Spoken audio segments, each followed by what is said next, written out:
That's right, you guys. Unfortunately, we did see a shadow at this year's Groundhog Day, which calls for another 6 weeks of winter.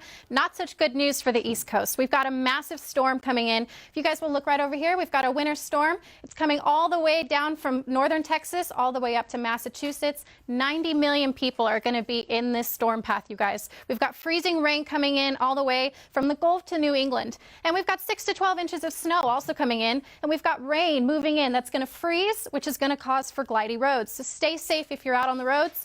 We've also got 13 deaths already reported out on the roads, so please be safe out there. Meanwhile, if we go and look at our local weather, we've got a little bit of a warm-up coming.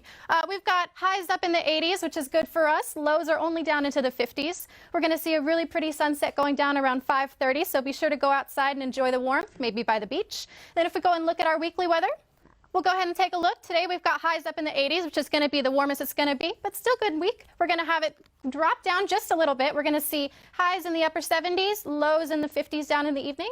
We're going to end out Monday with a high of 69 and a low of 48. The Second Amendment, I believe, was for defense, and I fully respect that, but these are not weapons of defense, these are weapons of war. These are the powerful words spoken by one of the Parkland High School shooting victims in a meeting at the White House with President Trump.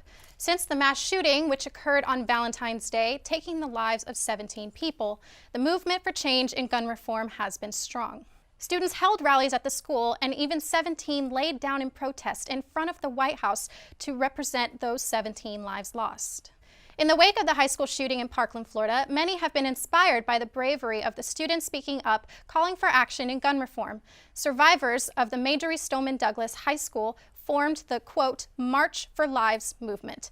The group is planning a rally in Washington, D.C. on March 24th to demand a bill that address a gun issue. Several celebrities, including George Namal Clooney, Oprah, Steven Spielberg, and Kate Capshaw, have been making sizable donations to the organization. That's right. The latest information and development that we have on the story is that the alleged shooter is 19-year-old Nicholas Cruz, who is a former student at the high school. Now, Cruz is the suspect and is in custody, but the scene is still active as SWAT teams are clearing the school of the students. Cruz has previously been banned from carrying a backpack due to his alleged issues while he was still a student at the high school. Law enforcement responded to reports of a shooting at the school shortly after 3 p.m.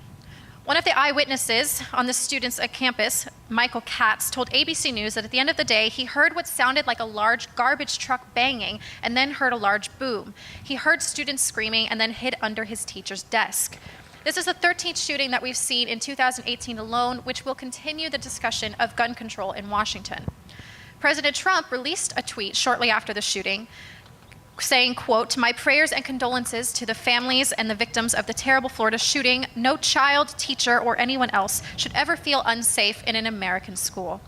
The investigation is still ongoing and information is still developing. We will continue to update you guys. That's all the information that we have for now. Reporting for OC News, this is Nicole King. Back to you guys at the desk.